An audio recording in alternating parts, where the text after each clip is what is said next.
Welcome to OkState Daily. Casey Porter here. So glad that you decided to tune in.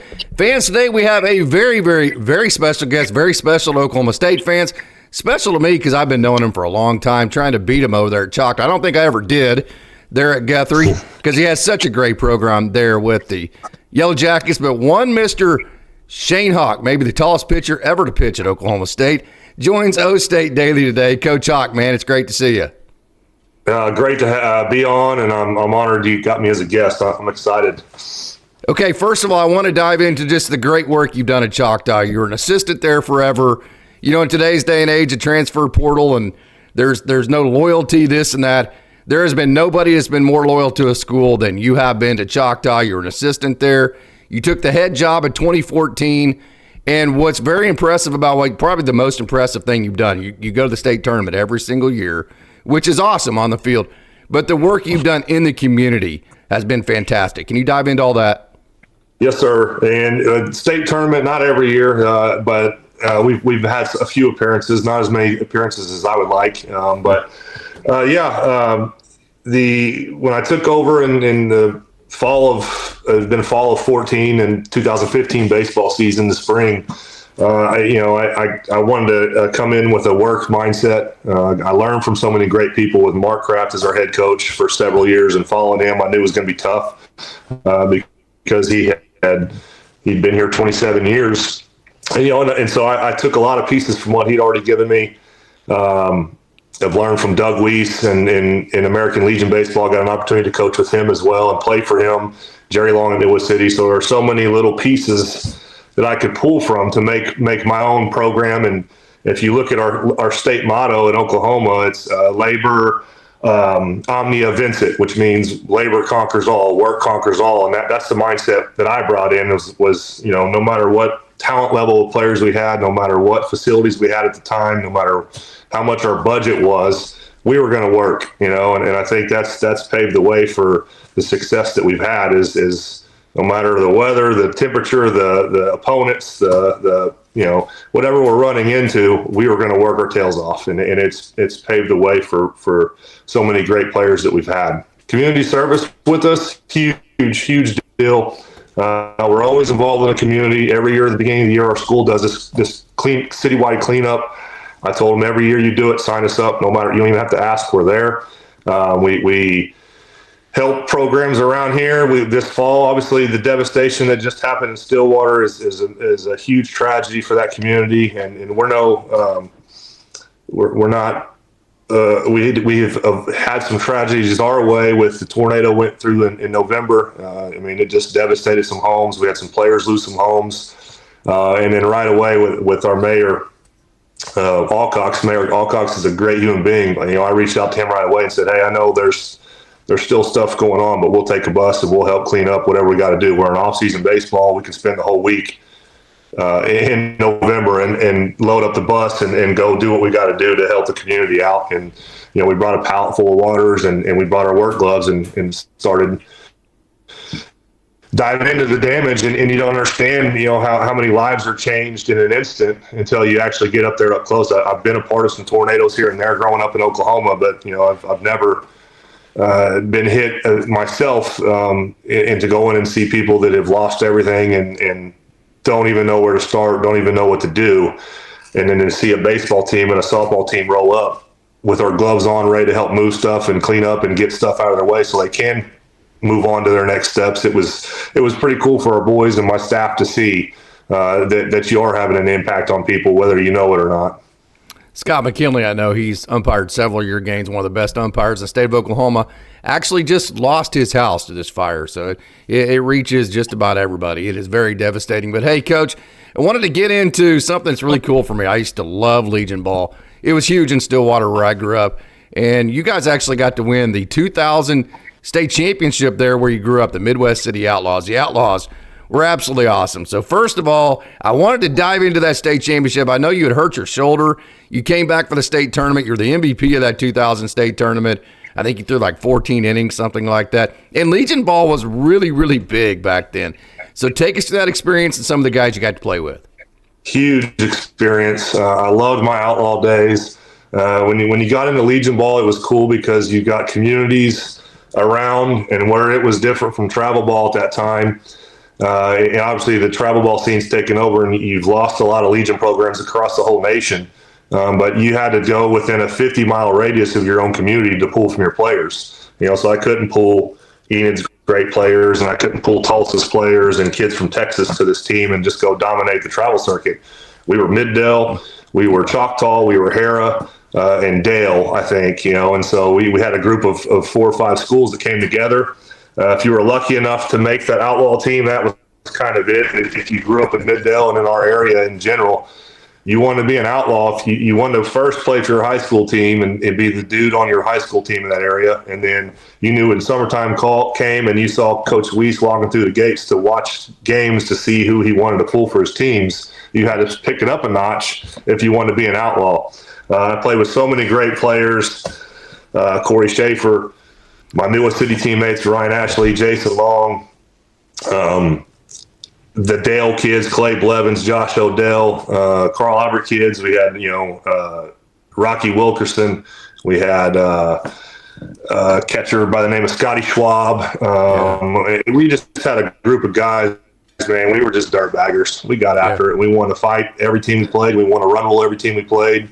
I got hurt swinging a bat, believe it or not. So Coach Weiss was pretty pissed at me because he knew I was going to OSU to be a pitcher, and I thought I was a big first baseman guy that could hit home runs, and I clearly wasn't.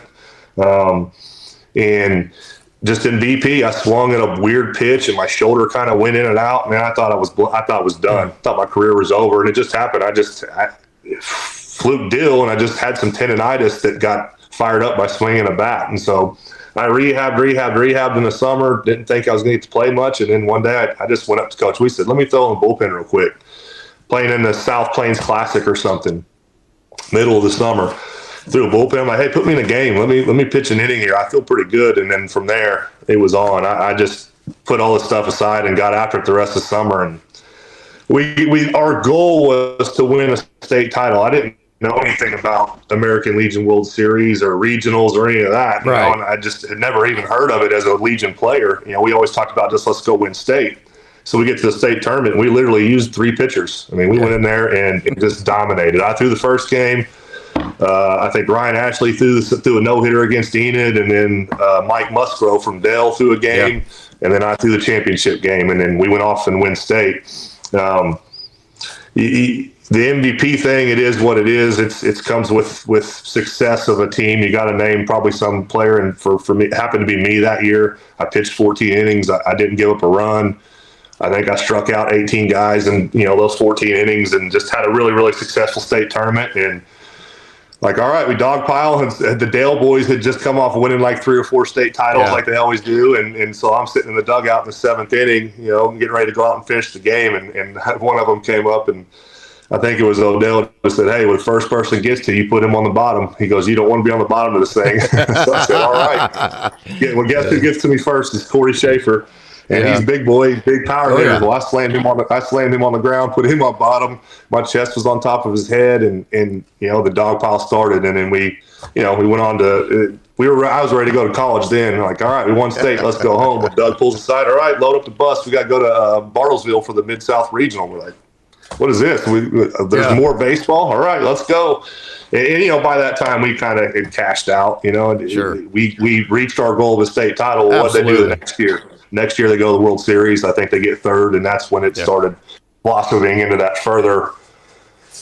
It wasn't state titles that was the goal. It became World Series is the goal. Yeah. So that's where that came from, So I think Odell puts in lights. I think he helped put in the LED lights there at Guthrie. I may have that wrong, but I'm pretty sure that's the case. And then Corey Schaefer, back during that time, Guthrie actually was transitioning. They were getting ready to redo their facility, and we did not have a center field fence for several different years. I'm sure you remember that. And so we were playing soccer down there. That's why we didn't have a center field fence. We had a temporary one that never stood up. I mean, it was one of those plastic ones.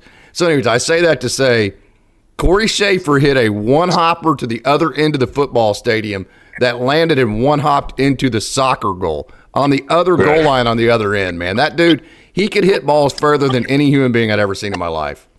He could rake, and it was super fun to see. And there was about 5 of them on that outlaw team. They could just flat out go. And Corey's a very successful human being. Our sons are good buddies. They're the same age. Our youngest son, his son, and my youngest son are good friends and successful firemen here in Midwest City. And just he's got a beautiful family and great dude overall. So a couple things here. Ryan Buddy is a little bit older than you. I'm sure he was just an unbelievable player. Matter of fact, he's in the Hall of Fame for OSU baseball. Incredible player there at Midwest City. I'm sure he's a mentor of yours. And then second of all, just the Midwest City vibe back there in the 80s and the 90s. I mean, it was just an incredible place for athletes to grow and develop. I mean, what was it about that community that developed so many great players?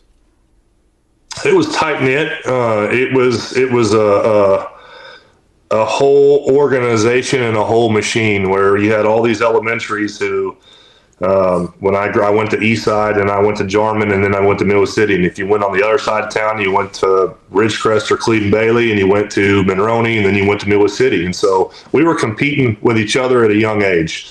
And that's something that was special about Midell at that time was we had youth sports from kindergarten up, and you played for your school and in the little league here at Midwest City at Fred Myers Park. Eastside, Soldier Creek, all the Midell schools, so Midwest City schools, and then at the end you'd face the Dell City schools, which is the big rival and the big power then too. But we grew up wanting to be Bombers. When I was at Eastside, it was like those guys that we grew up watching at Midwest City were legends. You have your Gundys and you have all these people that were superstars, and if you saw someone in a Midwest City Bomber jersey and you were in 4th, 5th, 6th, you were just in awe. And it was like looking at an MLB superstar, and that's what was so special about it. Youth football, wrestling, basketball. I mean, we were involved in everything, and we were, I don't want to say we were required, but you were kind of like, if you didn't do it all, then there was something wrong with you. And then when you got to middle school, it was time to pick and choose. You knew you were going to play football. You were going to wrestle, or you were going to play basketball, and then you were going to do baseball or track. And so it was neat. The coaching staffs of all the programs at Midwest City then, they had just a great work ethic and a great community mindset as well, where people were happy to be playing for you dreamed of playing for the Bombers, and then you dreamed of playing at OSU or OU. I mean, that was the standard. You were going to go be a big time Midwest City Bomber, and then you were going to go. Because you're at Midwest City, you're going to be afforded an opportunity to go play some college ball somewhere, and that was kind of how it was. And it was cool. It was neat to grow up, and it was neighborhood settings where everyone in my little quarter mile or my mile setting, we rode bikes all day long. We went and played ball. We played football. We just grew up with each other. And then when you got to middle school, you combined with another neighborhood. And when you got to high school, you combined with all the neighborhoods, and those are your boys. And it was like, all right, Bombers, let's get to work, So it was fun to be a part of for sure. So you had, I believe, 1 year of overlap with Ryan Buddy at OSU. He was a little bit older than you. So talk about him and your relationship, both being from Midwest City.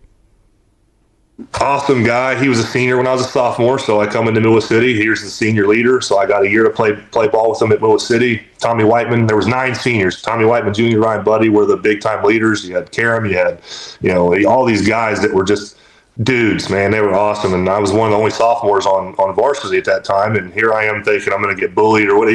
That day and age is like, you got to pick up all the equipment, you're going to have tape to to the bench, crap like that. You're going to have to do your time, as a sophomore. Those guys, like, the difference with that was it wasn't a situation like that. I was 6'4" and left-handed as a sophomore, 6'3", and I was up and already in the middle 80s as this young pitcher, and those guys wanted to win. Yeah. And they wanted to do what it took to win.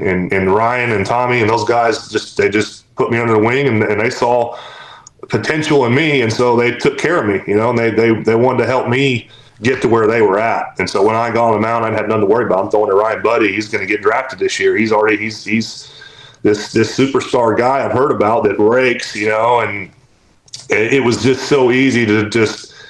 It's funny, I tell my catchers this now, they're too nice almost because, if he called fastball on the first pitch and I spiked it to him, well, that baseball coming back to me was coming like 95 miles an hour at the top of my shoelace. He was going to let me know, like, you don't need to be spiking your fastballs on the first pitch of the count. Get it to me here. Let's go to work. I'll do the rest. And so, no, just great dudes. it was awesome. And to watch him after he graduates and we go to the state tournament that year, I think we started off like 17, 18-0, just making an incredible run. Getting ranked in the top teams in the country, and obviously you have all the big schools in 6A and 5A and 4A baseball and all that. But baseball in Oklahoma, I don't think people understand how special it is, high school baseball in Oklahoma, and the amount of talent. You got your Californias and your Floridas and your Georgias. Well, guess what? Oklahoma's right there with them. Mm-hmm. Totally. And to watch him get to go, and here we are in Legion ball that summer, watching him play in the World Series as a true freshman, at OSU, starting catching. I'll never forget, he comes in and Josh Holliday was the catcher at the time. So you got a senior and Josh Holliday and a freshman and Ryan Buddy coming in. I'll never forget Coach Holliday coming in and going, his own dad telling him, hey, we got this kid coming in and he's going to be really, really good. We're going to need you to try to help get him recruited here. And he goes, great. Well, who is it? What's his name? What position? Well, his name is Ryan Buddy, and he's a catcher. And he thought to himself, "Well, I'm the catcher," And so, but I wanted to win, and so what do? I brought him in. We took care of him. We let him know, and and sure enough, what was his number? His number was 6. Well, that was my number, and so what did I do? I flipped that 6 and turned it to a 9. Yeah. And we got Ryan Buddy in there to catch, and I went to third base. I did what I could to help the team, and what happened? We go to the College World Series. Yep. And so that type of stuff, it's just incredible to watch. Ryan's story, and he was an incredible mentor again for me as a freshman, and him as a junior. All-American going into the season. We recruited unbelievable pitching. My freshman year, my freshman staff between me, Scott Baker, Joe Weaver, Daniel Rue, Jimmy Rhodes. I mean, there were 6, 7 of us. And then you had your JUCO transfer, Nick McCurdy. You had Justin Message. You had Mike Miller. You talk about a pitching staff and a guy anchoring it in Ryan Buddy. I mean, it was pretty special and pretty cool to be a part of. And like I said, Ryan was always, he came last year and spoke to our team here at Choctaw, and cool.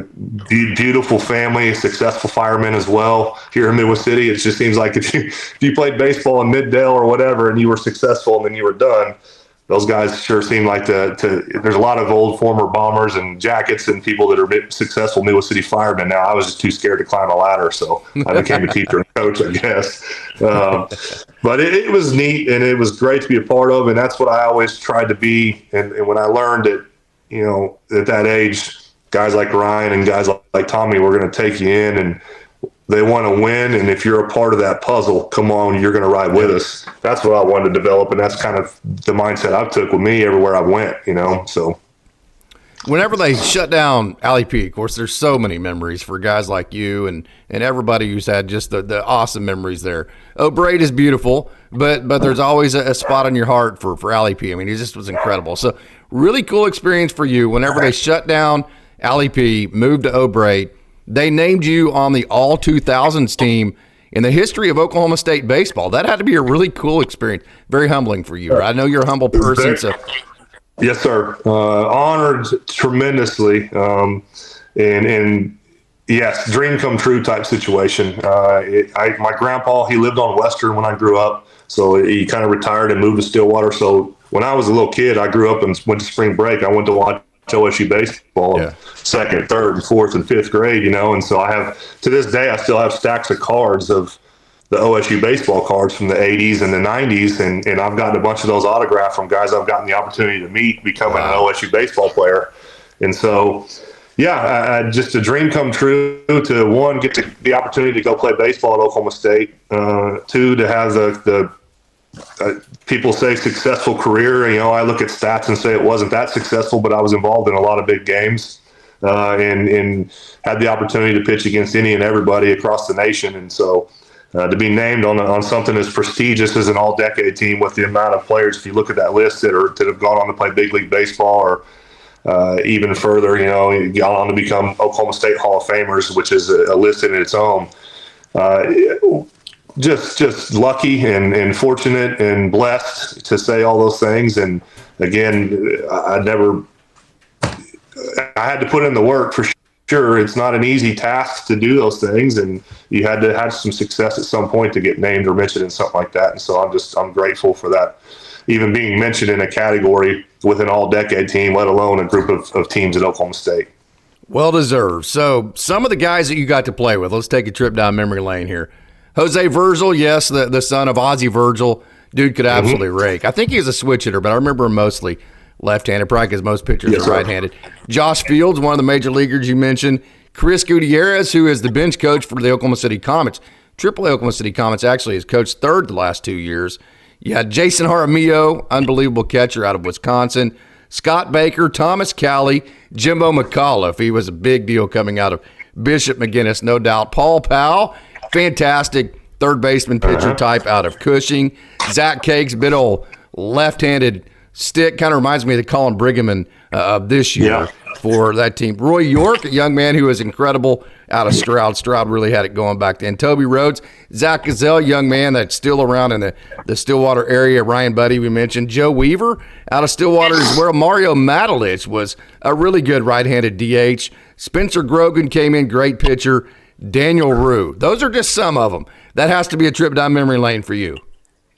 All teammates, all great dudes. Jimbo was a senior when I was a freshman, and I'll never forget that opportunity of when I was a ninth grader at Jarman, and they named the Daily Oklahoman All-State baseball player Jimbo McAuliffe. I'll never forget my dad bringing a paper home and going, "Look, this 4'9" center fielder from Bishop McGinnis, everything is the best player in the state of Oklahoma." Like, so that just tells me you got some things coming your way if you keep working hard. Incredible dude, and just fun to be around. Again, both times I was a new person in a program in 10th grade at Midell City and as a freshman at Oklahoma State. I mean, the amount of leadership and great dudes that took me under their wing, it just one in a million, and it's just awesome. Jimbo was awesome. Dr. Toby Rhodes is my dentist now. He's now a dentist here in the Midell area. All the guys you mentioned, Daniel Rue, one of my best. He was the right-hand man. I was the left-hand man out of the pen. Joe Weaver, big-time arm, big righty.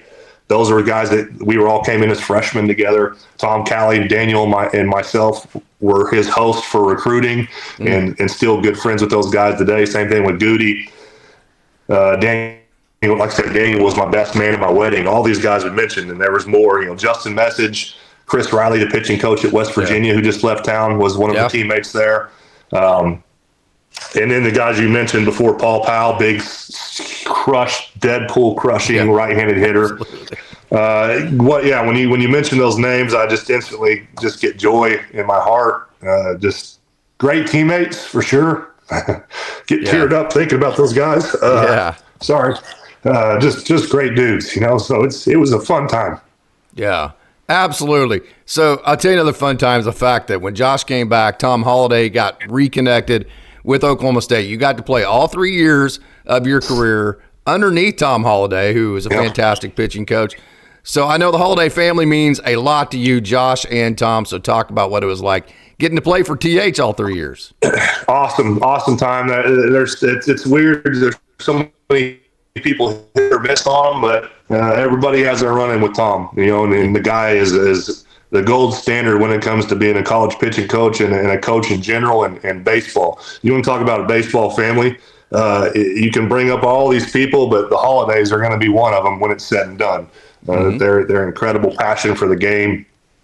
I love Josh Holliday to death. I would go to war with him any day of the week. He just is just an incredibly passionate person and gets the best out of all his guys. And a lot of people don't see that. He came in as a dumb. When I was a sophomore, junior year is about when he came back to Oklahoma State to start working in his coaching.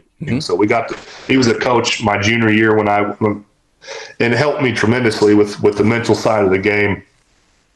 Just an extremely smart and intelligent family. TH and I go way back, and he got the best out of me for sure. When I was getting recruited, there was Wichita State, everyone in the Big 12, Arkansas. Those guys were all going after me, and it ultimately was between a program like Wichita State and Oklahoma State was where I was going to go, I think. And when I got recruited, there's John Farrell, who he is, was the pitching coach. That's the one who recruited me in there, and to go sit in the office with my dad and my little brother and that recruiting process of Tom Holliday, it's once again, if you're a fanboy or whatever, like I was to OSU growing up in my area, everyone wanted to be Sooners, and I think I was the 1% that wanted to be a Cowboy. So I always got a lot of flack from my Sooner buddies. But to sit in the office and have that a guy of that prestige in the baseball world offer you a baseball scholarship to play at one of the most prestigious baseball colleges in all of America, again, super cool. And it got the best out of me. And he knew how to. His degree wasn't in coaching. It wasn't in management. It was in psychology. Believe it or not. Right. And so he knew what strings to pull, what kid to. He knew who needed to be kind of coddled a little bit. He knew who he could get in their face and almost fight with, and that would get the best out of him. And I was one of those guys. Like he pulled me into his room one time after I blew a save, like I think at Nebraska, and it was not a very nice meeting. And I'm not going to say the words that were used because it was a private meeting. But the next day, I got the ball back and went to work and proved to them that I was ready. Like you give me the damn ball tomorrow, and I'll show you, coach. So again, the holidays, like you said, just. Baseball royalty, and it's proven now, and you can see the holiday boys. They're the next in line between the Ethan and Jackson and Brady. Between Josh and Matt's kids, they're studs. They're good at baseball too. Shocker, right? What did you expect anything less? They're not gonna, and they'll be successful. I guarantee you, Matt and Josh and Tom would all say if their kids wanted to be dentists or doctors or geologists or whatever, they would be the best at those two. That's the type of people they are. They weren't going to force it upon anyone, but when you're in that type of family, baseball's probably coming with it. Yeah, absolutely. So everybody wants it to be the 80s and 90s again, and that kind of deal, but it's a totally different environment. O'Brate's beautiful, but it just kind of got Oklahoma State back in the game. It certainly didn't get them ahead. Right. So where do you come down where this program's at? Incredible position. Yes. The stadium is for those that have not had the opportunity to do it, that's something you got to do. It's like almost like a mirage when you go in there and you can walk around the whole facility. You feel like you're in Omaha, in Stillwater, or some big league park. The landscape's changed. I get into this argument a lot with people, and social media drives some of that stuff, and that's the way it goes. A lot of people can get behind their keyboards and say what they want and do what they want, and that's just the nature of this day and age. And there's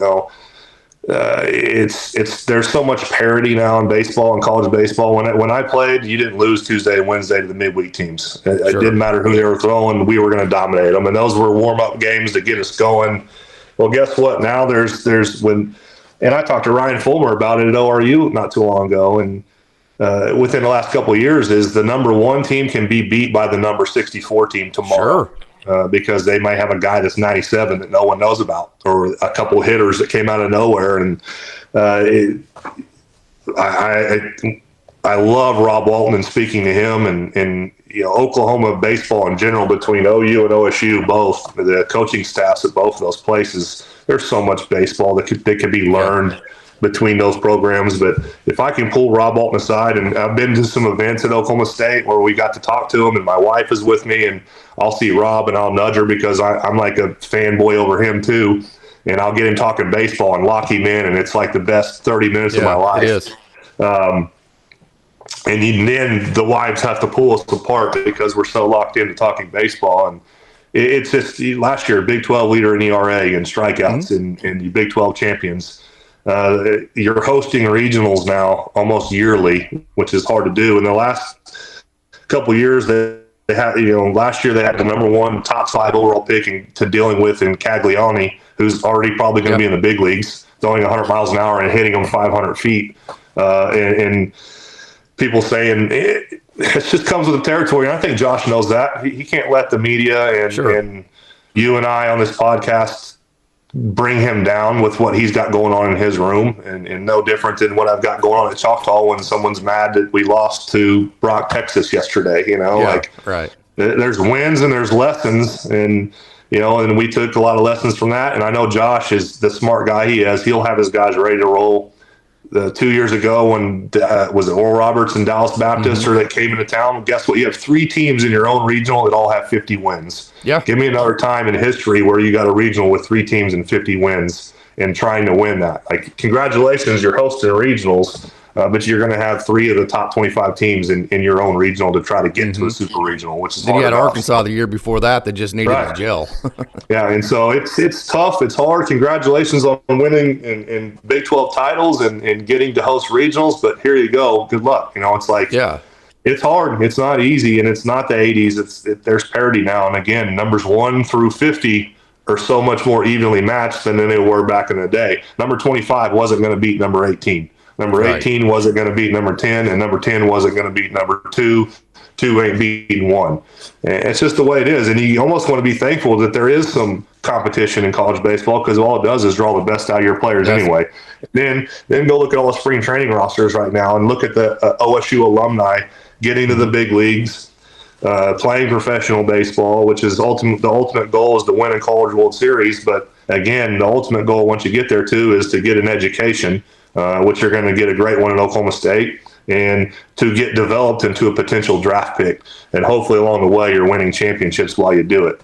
And from a player side of it. Now, obviously from the coaching side, I'm in the same boat as at Choctaw. I feel like that, Coach Holliday is at OSU. I mean, it's never good enough. Hosting regionals amount of times we have the last 10 years, more than most times in Choctaw's history. Him hosting regionals, winning Big 12 titles, it's just not good enough. Yeah. It's championship or bust, and it's in the hardest sport to do it in. And it's the nature of the beast, and I know he understands that. I know he's going to continue to work hard with. He's got orange in his blood, and while he's there, you're going to have to pry it off of him. I mean, it's not going to be a matter of if, but a matter of when that opportunity comes, and he just has those right pieces that come together at the right time and get hot at the right time, and they're going to do it. They got the facilities, they got the ability to recruit. We're lacking in NIL. Just call it what you want, but LSU baseball is when LSU baseball has donors walking into their office and dropping $1 million check on the coach's desk and says, "I want to be in Omaha." The next guy comes in and does it, drops $1 million check and says, "I want to be in Omaha and I want to win it next year." And you've got NIL money from donors to play with. You can bring in a Paul Skeens on a 1-year term and go win a title, And so what happened the next year? They didn't make it out of a regional. Right. So once OSU decides, like I said, the facility's there, the fan base is there, your coaching staff is there. Do they make mistakes like any coaching staff? Sure. Who doesn't? But at the same time, I know how they're being developed, and it's developed to win and be big, strong human beings, and being developed into potential big league baseball players. Whether they win or not, that's part of it sometimes. But it just until Oklahoma State finds the ability to catch up with teams in NIL, or the NIL gets kind of capped on you're still handcuffed. SEC has NIL money pouring out of their facilities left and right, and they can give you any amount of chunk of money you want. Here's $300,000. Come play here. Who's not going to want to do that? And so not only is Josh having to recruit with the best of them, he's got to re-recruit his guys he brought in when they go off to Cape Cod. Does. USA team, they've got to make sure that someone ain't behind closed doors, and you can tell me they're not, but they are going behind closed doors and saying, "Well, what are they doing at OSU for that we can't do here? How about this money?" And so they're having to fight that battle, and so again, I love what they're doing. The nice thing about it is being an alum and having played for Josh, I've got the ability to go in there and talk to him and look at the facilities and have some opportunities. It's such a neat place, and Stillwater's such an incredible town that you're going to see how strong they are after all this damage that they went through this weekend, and they'll come together for a purpose like that. That's maybe all they needed. Maybe they needed some purpose like this to hit them in the heart, where they're going to flip it up another notch and then go, "Okay, here we are. Good luck." So I love the program. I love where it's at, and I just see it continuing to be. Again, I want to be in Omaha every year too, rooting for them, but I understand the nature of the beast. It's really hard to get to Omaha. It is. Coach, I want you to promise me that you will come back on the show. I want to talk about your 4th-round draft pick in 2003, your professional career, and then also Gabe Davis, who you got to coach there at Choctaw, who's having a fantastic career at OSU. So I want to get to you as far as those deals. So you got to promise me you'll come back on. I'll come on anytime you say when. Coach Hawk, what an honor it is to get to speak with you. You've done such a wonderful job. Again, I wanted to circle back to that. The stuff on the field is awesome. You take Choctaw to the state tournament on a regular basis, which is fantastic. And also, you replaced a legend. I did the same thing at Guthrie. That is very difficult to do. I know just how hard that is to do there with Mark Kraft. And then the community work you've done with Choctaw has just been absolutely awesome. So, Coach Hawk, an honor. Thank you so much for joining. Thanks for the time.